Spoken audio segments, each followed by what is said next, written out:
খাদিজাতুল কুবরা রাদিয়াল্লাহু আনহা গভীর রজনীতে দুইজন সাথী করে নিয়ে রওনা দিলেন সেই জায়গায় যেখানে রাখালরা থাকে, বকরি বেড়া থাকে। এক একজন রাখালের ঘরে ঢুকেন, দেখে দেখে বের হন। এক একজন রাখালের ঘরে ঢুকেন, দেখে দেখে বের হন। ছাগল বকরি যেই ঘরে তাকে আলাদা একটা দুর্গন্ধ আছে না নাই? গরু গেলেই বোঝা যায়। খাদিজাতুল কুবরা রাদিয়াল্লাহু আনহা ঘুরতেছেন, বালকদের ঘর দেখেন, রাখালদের ঘর দেখতেছেন। বাহির থেকেই একটু সুফি দেন, শুধু দুর্গন্ধের কারণে ঘরের ভিতরে ঢোকা যায় না। জিজ্ঞাসা করলেন, আমি যে নতুন চাকরি দিলাম, মুহাম্মাদের ঘর কোনটা? দেখা দিলেন ওই ঘরে মুহাম্মাদের ছাগল বকরি বেড়া থাকে। ওইখানে খাদিজা গেলেন, গিয়া যেই মাত্র ঘরের সামনে দাঁড়াইছেন, দরজাটা একটু ফাঁক করলেন। কি যেন এক সুগন্ধি ঘরের ভিতর থেকে বের হচ্ছে। খাদিজাতুল কুবরা রাদিয়াল্লাহু আনহা তিনি বলেন, পৃথিবীর কত দেশের সুগন্ধির ঘ্রাণ নিলাম, এমন ঘ্রাণ আমি পাই নাই। তিনি আগ্রহ নিয়ে ঘরের ভিতরে ঢুকে গেলেন। ভিতরে ঢুকেই দেখেন ছাগল বকরি বেড়া গর্ভবতী এক কোনাতে। একটা কিনারে আমার আপনার নবী মুহাম্মাদুর রাসূলুল্লাহ শুয়ে আছেন।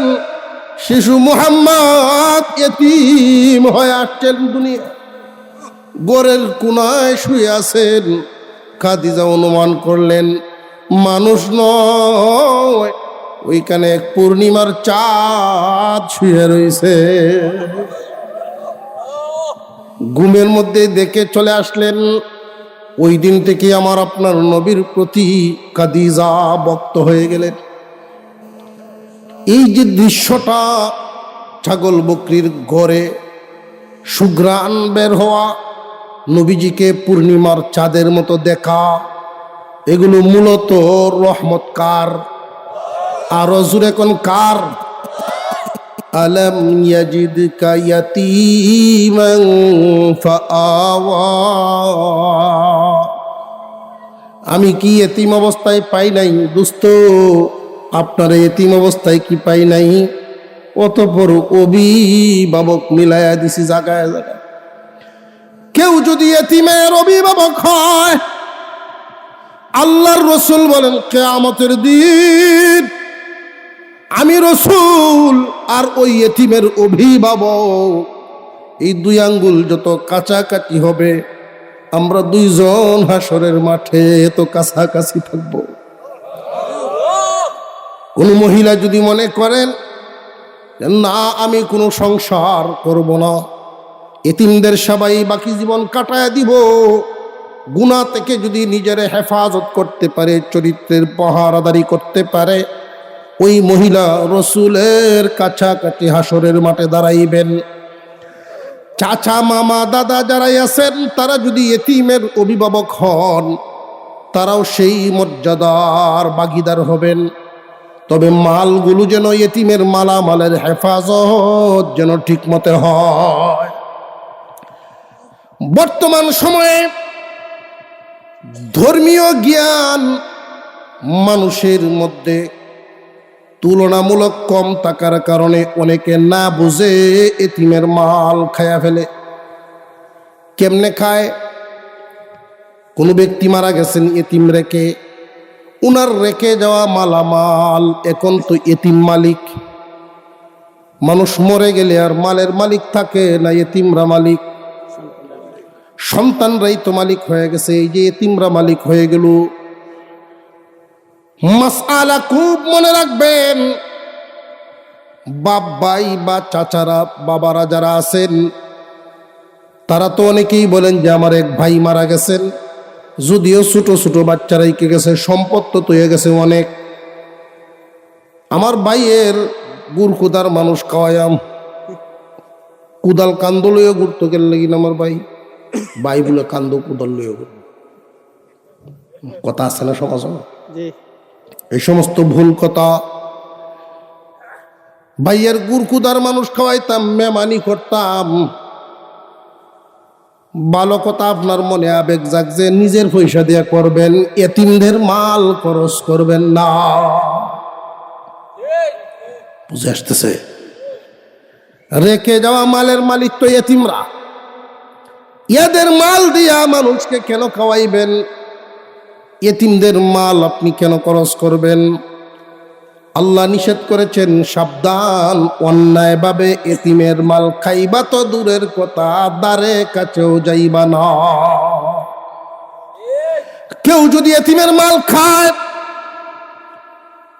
এমন যদি দেখেন অন্যায়ভাবে এতিমের মাল খায় ফেলে, আর আপনি যদি দেখেন সামর্থ্য থাকলে প্রতিবাদ করবেন, এই পরিমাণ প্রতিবাদ করার সামর্থ্য যদি না থাকে, অন্তত মনে মনে হইল ঘৃণা করতে হবে। সঙ্গ দেওয়া যাবে না। যার সাথে আপনার খাতির আছে সেও যদি এমন কাজ করে, তারে বুঝাইবেন ধর্মীয় জ্ঞান দিয়া, ভাইরে তোমার এই কাজটা খুব জঘন্য অপরাধ কাজ, তার সঙ্গ দেওয়া যাবে না, সাবধান, আল্লাহ নিষেধ করেছে। এতিমের মাল খাইবা দূরের কথা, দ্বারে কাছেও যাইবা না। কেন গেলে কি সমস্যা? আল্লাহ আরেক আয়াতে বলেন, এতিমের মাল তো মাল নরে, এটা হইল আগুন। ইন্নাল্লাযীনা ইয়াকুলুনা আমওয়ালাল ইয়াতামা যুলমান ইন্নামা ইয়াকুলুনা ফী বুতুনিহিম নারা। আল্লাহ বলেন, যারা অন্যায়ভাবে এতিমের মাল খায়, এখানে খায়ের অর্থ হলো ইয়াকুলুনা আই ইয়াখুদুনা, গ্রহণ করা। মানুষে কি যে কোনো বস্তু আগে খায় না আগে লয়? খায় আগে না লয় আগে? গ্রহণ করা। গাছের ফলেই বলেন, গাছ তো কি মুখে কায়াম না আগে এত লয়? গ্রহণ করা, এতিমের মাল অন্যায়ভাবে গ্রহণ করা, এই অর্থ যদি না নেওয়া হয় তাহলে অনেক বাটপাট সিটার আছে, এরা কইব এতিমের মাল মারি মারি আমি ঘর বানাইলাম খাইতাম না, গাড়ি কিনলাম খাইতাম না। ঠিক না বেঠিক? এতিমের মাল মাইরিয়া কেতরা খেলবো, খাইতো না। এই জন্যই আল্লাহ মানুষকে চিনেন, মানুষকে বুঝেন, মানুষের অন্তরও বানাইছেন কে? আল্লাহু আকবার। এই জন্যই আল্লাহ বুঝাইয়া দিলেন, এতিমের মাল অন্যায়ভাবে গ্রহণ করলেই আগুন গ্রহণ করলা। আগুন যেখানে যায়, এতিমের মাল এক কাঠা তুমি অন্যায়ভাবে লইলা, তোমার আছেন যে 10 কাঠা, ওইটাও কিন্তু ছাই হইব, সাবধান। তোমার আগের যে আছে একারা, ওইটাও ছাই হয়ে যাইব। এতিমের এক টুকরা মাল তোমার সমস্ত মালকে ছাই বানায়া দিবে। হুজুর সাল্লাল্লাহু আলাইহি ওয়াসাল্লামের তরিকা, আমার আপনার পয়গম্বরের রাস্তা। ঈদের দিন সকালবেলা সাহাবীরা নামাজের জন্য অপেক্ষা করতেছেন, রসুল যাবেন, নামাজ শুরু হবে। হুজুর সাল্লাল্লাহু আলাইহি ওয়াসাল্লাম হুজরা থেকে বের হলেন, যেই মাত্র সামনের দিকে যাইতেছেন, রাস্তায় গিয়ে পাইলেন একটা শিশু, মদিনার শিশু, বড় বুঝদার শিশু, বয়স কম কিন্তু বুঝ অনেক বেশি। মদিনার শিশু রাস্তায় দাঁড়ায় কান্দেন। আমার আপনার নবী জিজ্ঞাসা করেন, কিরে বাবা, ঈদের দিন তুমি কেন কান্দো? গোসল করো নাই, কোনো জামাও পরো নাই, তোমার বাবার নাম কি, তোমার মা বাবা কই? শিশুটাই বলে, হুজুর আমি জানি আপনি এই রাস্তা দিয়ে যাবেন, এই আশা এখানে দাঁড়ায় আছি গো নবীজি। আমার আব্বা যুদ্ধের ময়দানে শহীদ হয়ে গেছেন, আমার আব্বা নাই, আমি এতিম হয়ে গেছি। আমার বাবা জিহাদের ময়দানে শহীদ, আমার মা অন্যত্র বিয়ে বসে গেছেন। আমাকে কেমনে লালন পালন করবেন? আমাকে ছেড়ে দিয়েছেন, অন্যত্র বিয়ে বসে গেছেন গে নবীজি। আল্লাহর পয়গম্বরের চোখের কোনায় পানি এসে গেছে। নবীজি বলেন, তুমি কি কিছু খাও নাই? আসো আমার সাথে, তুমি চলো। নবীজি আর নামাজ কানার দিকে যান নাই, এই এতিম শিশু নিয়ে ফেরত আসা শুরু হইলেন। চলে আসলেন হুজরার কাছে। হুজরার সামনে থেকেই ডাকতেছেন, আয়েশা, আল্লাহ তোমাকে সন্তানাদি দেন নাই, আজকের জন্য এই শিশুরে তোমার সন্তান মনে করে তারে গোসল করায়া দাও, কাপড় পরায়া দাও, পরনের কাপড়গুলি গুছায়া তার মাথার চুলটা একটু বাস করে দাও, তার মুখে খাবার উঠাও। আম্মা জান আয়েশা সিদ্দিকা রাদিয়াল্লাহু আনহা এই এতিমকে গোসল করাইলেন, পরনের কাপড়টারে একটু বাস করে চুলটা আশ্রয় দিলেন। যখন পেট ভরে খাবার খাওয়াইলেন, রসুলের আঙ্গুল মুবারকের মধ্যে ধরে নবীজির সাথে ঈদগাহের দিকে যাওয়া শুরু করলেন। আল্লাহর রসুল জিজ্ঞাসা করেন, বাবারে তুমি কি এখন খুশি আছো? মদিনার ওই শিশুটা জবাব দেয়, নবীজি আজকে যদি আব্বার হাত ধরেও আমি ঈদগাহে যাইতাম, যতটুকু খুশি থাকতাম এর চাইতে বহু গুণ বেশি খুশি হয়ে গেছি। কারণ এটা এমন একটা হাত ধরেছে নবীজি, এর চেয়ে দামি কোনো হাত দুনিয়ায় নাই। এমন এক ঘর থেকে আমি বেরিয়ে এসেছি, যেই ঘরে সকাল বিকাল জিব্রাইল আগমন করে। এমন এক ঘর থেকে খানা খেয়ে বেরিয়েছি, এমন এক মা আজকে আমার বিদায় দিয়েছেন, যেই মায়ের শানে আল্লাহ কোরআনে আয়াত নাযিল করেছেন। এমন মার হাত দ্বারা আমাকে আদর করে বিদায় দিয়েছেন। আল্লাহর পয়গম্বরের সাথে যখন এই শিশুকে সাহাবায়ে কেরাম দেখলেন, আল্লাহর রসুল জানায় দিলেন, যুদ্ধের ময়দানে শহীদ হওয়া অমুকের সন্তান এটা। সাহাবীরাও কান্না করেছেন, ঈদের দিন, খুশির দিন।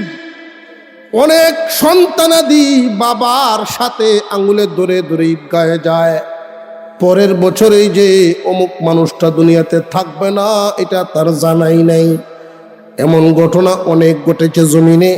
আমি দেখেছি ঈদগাহের ময়দানে বাবার পাশেই যায় নামাজে বসা ছোট্ট একটা শিশু, বছরের মাঝখানে যখন তার বাবা ইন্তেকাল করলেন, পরের বছর এই শিশুটারে নিয়ে ঈদগাহে এইভাবে বসার আর কেউ থাকে না।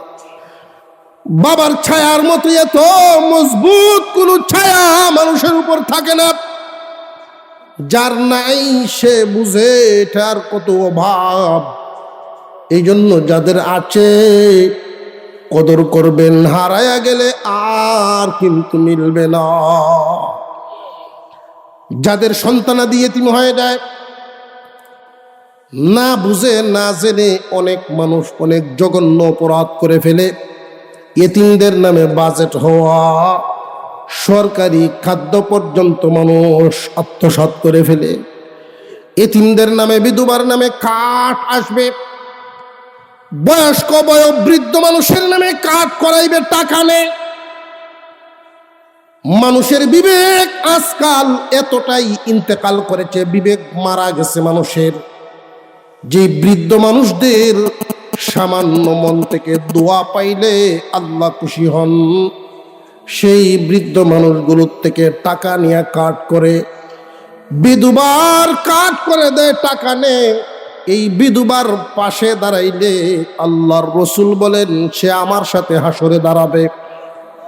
অথচ মানুষ দুনিয়ার জমিনে নেক কাজ নেকির আশায় করে না।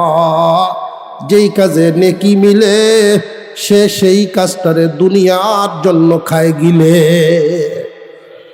মুহতারাম হাজিরিন, আল্লাহর রাসূল সাল্লাল্লাহু আলাইহি ওয়াসাল্লাম ঘোষণা করেছেন, জমিনের মধ্যে যত ঘর বসবাসের আছে এর মধ্যে যেই ঘরে এতিম আছে এই ঘরটা উত্তম ঘর। যেই ঘরে এতিম লালিত পালিত হয়, কোন যুবক ভাই যদি এখানে থাকো, তোমার ছোট কোনো ভাই বোন রেখে তোমার আব্বা মারা গেছেন, তোমার হুকুম এতিম না, কিন্তু তার হুকুমটা এতিমের। ওই এতিমকে তুমি তোমার ভাইয়ের আদরও দিবা, বাবার অভাবটাও মুছে দিবা। তুমি নিজের জন্য যদি একটা লুঙ্গি আনো, ছোট একটা লুঙ্গি বাজার থেকে তোমার ভাইটার জন্য নিয়ে আসবা, যেটা তোমার আব্বা করতেন ওইটা তুমি করবা। এইভাবে মনোভাব নিয়ে যদি তুমি তোমার ভাইয়ের এই এতিমত্বটা দূর করো, আল্লাহ তোমার উপর রিজিক বৃদ্ধি করে দিবেন, রিজিকের প্রশস্ততা বাড়ায়া দিবেন। যেই রাস্তায় রিজিক বাড়ে আমরা ওই রাস্তায় চলি না, আমরা চলি উল্টা পথে, যেখানে আল্লাহর নারাজি আসে। সাবধান সাবধান, সুযোগের সন্ধানী হয়ে যদি কেউ এতিমের মাল গ্রহণ করে ফেলে, এতিমকে ঠকায়া দেয়, বাবার রেখে যাওয়া সম্পদ বন্টন করার ক্ষেত্রে এতিমদেরকে ঠকায়, নিজেরা জিতে দামি দামি জায়গাগুলো নিয়ে নেয়। একজন আছেন না নাই দেখার মতো? আরো জোরে কোন আছেন না নাই? আল্লাহ রব্বুল আলামিন এমন করে দিতে পারেন, তোমার নেস্তেনাবুদ করবেন।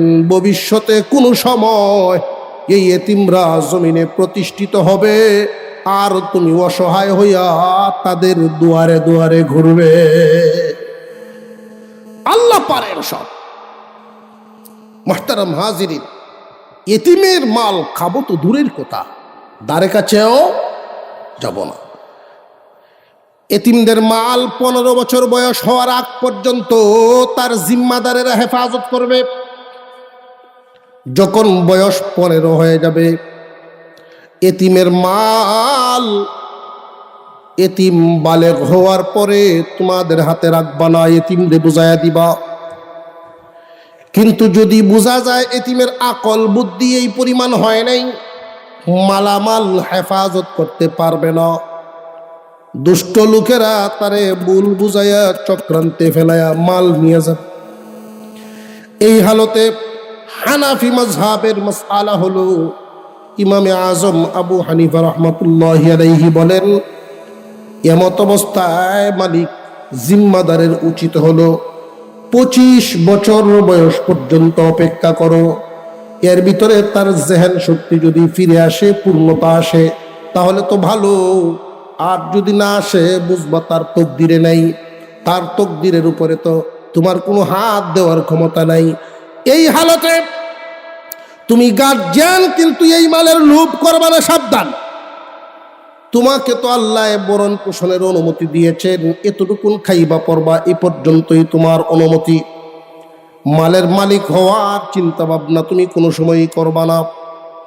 25 বছর বয়স যখন তার হবে,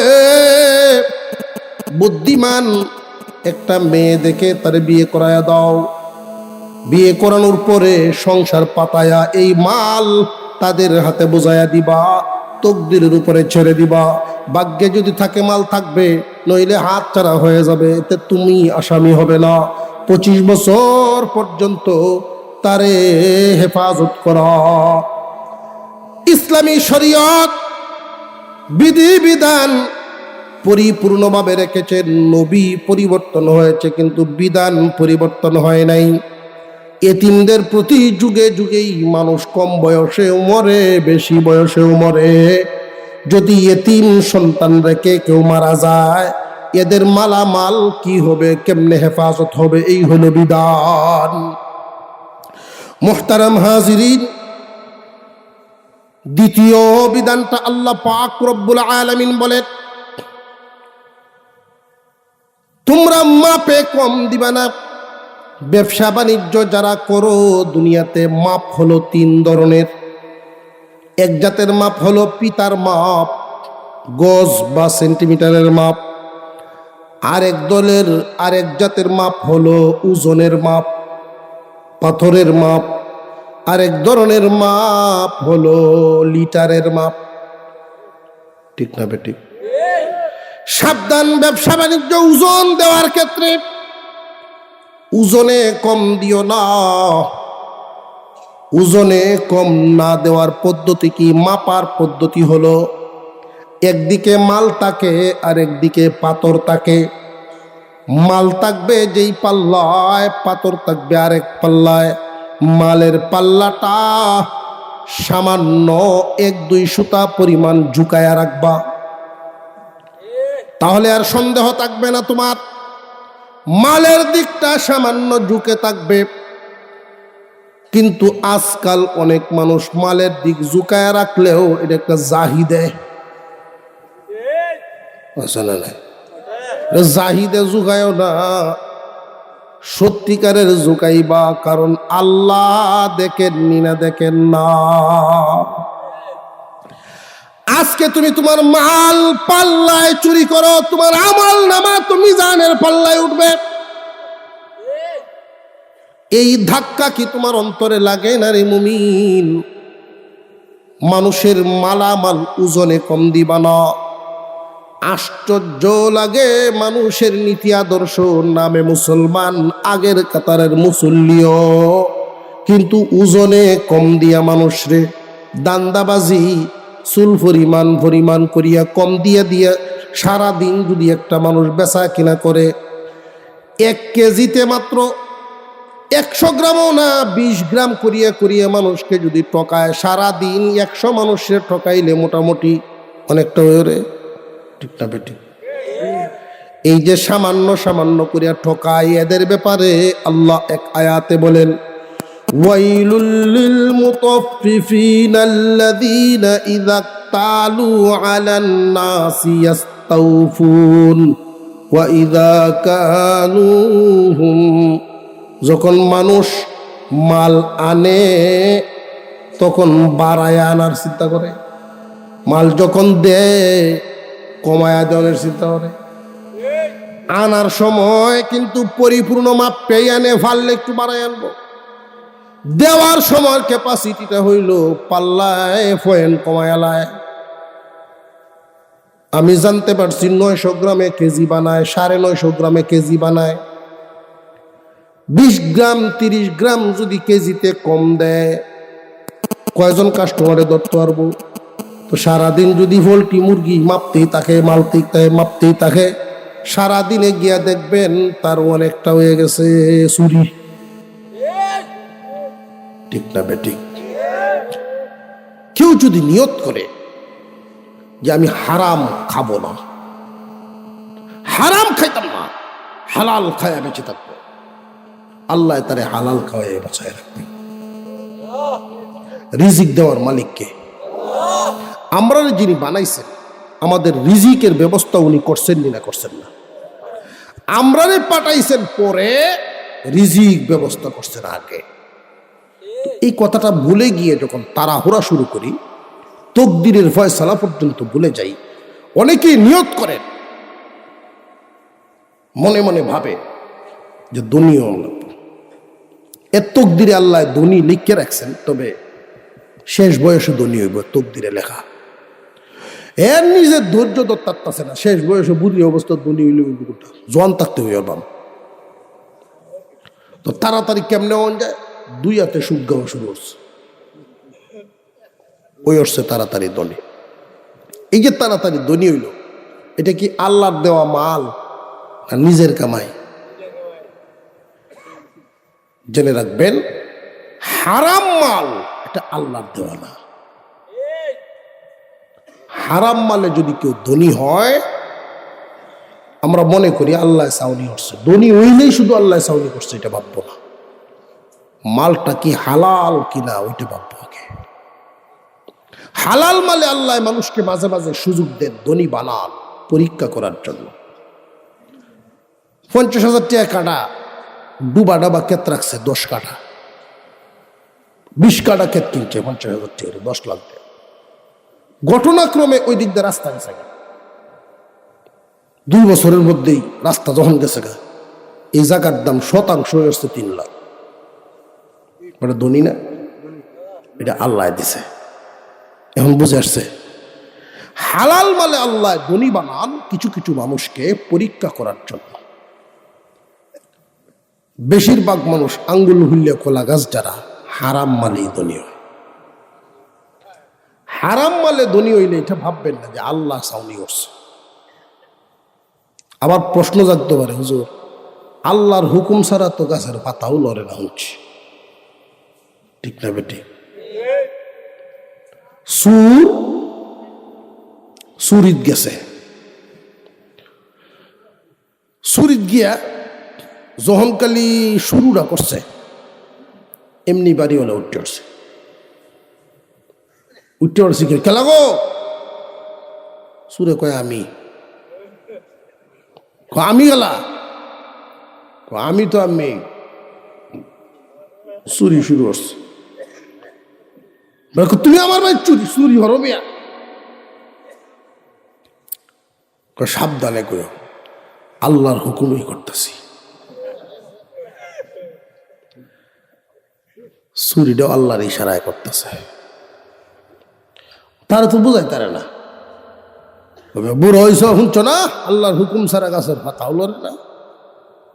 তোমার বাড়ি চুরি আইছি, চুরি তাইছি, আল্লাহর ইশারা ছাড়া আইছি আমি। ওরিশরি শুনিয়া পাশের ঘরে একজন জ্ঞানী লোক, শিক্ষিত মানুষ, ওনার ঘুম ভাঙছে। উনি জিগাইতেছেন, কি হয়েছে রে? বাড়িওয়ালা দৌড়িয়ে গেছে, হেবেটার দ্বারা সুর যে যাই বোগা কিনা এই চিন্তা হেবেটার নাই, কারণ এটা যাওয়া সুর না, যে সুরে চুরি হতেছে এটা বাগুয়া সুর না। উনি গেছে, বাড়িওয়ালা নিজে গেছে তার কাছে, ভাই এমন এক সুর আইছে, আল্লাহর হুকুম এগুলা করতেছে। তো বাড়িওয়ালা এই অসহায়ত্ব পাশের ঘরের লোকে বললো, এক কাজ কর, এই আমার লাঠি রে নাই, বোয়া গাছের লাঠি, গোয়ার ছেলে একটা ছায়ার লাঠিটা বানাইছিলাম, এটা লইয়া যা, গিয়ে কোমর ভাতারে দিবে দুইটা, গাঢ় দিবে একটা, 3 বাড়ি দে হুতা, কবে এটা আল্লাহর হুকুমে দিছস। হ্যাঁ, যখন আল্লাহর হুকুমে চুরি হতেছে, তুই ভিডিওটাও আল্লাহর হুকুমে দিবে। কই এই বুদ্ধিটা তো আমার মাথাটা আগে আইছে না, আগে যদি আইতো তো আমার বড় যেটি আছে সেটি তো হুতাই আমার খুব ভালো। সব আল্লাহর হুকুমই করতেছি কথা বইলা বাঁচার রাস্তা খোঁজার সুযোগ নাই। নফসের ধোঁকায় পড়ে মানুষ হারাম করে। কেউ যদি নিয়ত করে যে না ওজনে কম দেওয়া তো দূরের কথা, হারাম খাইতামই না, বিবি বাচ্চাকেও খাওয়াবো না, নিজেও গ্রহণ করব না, আল্লাহ হালাল ব্যবস্থা করে দিবেন, এই বিশ্বাস আমাদের আছে না নাই? আল্লাহ যে হালাল খাওয়াইতে পারে বিশ্বাস হয়তো। ছোট্ট একটা ঘটনা মনে পড়ছে, এই ঘটনাটা বললে আলোচনা শেষ, কারণ আরো এক জায়গায় যাওয়ার লাগবে।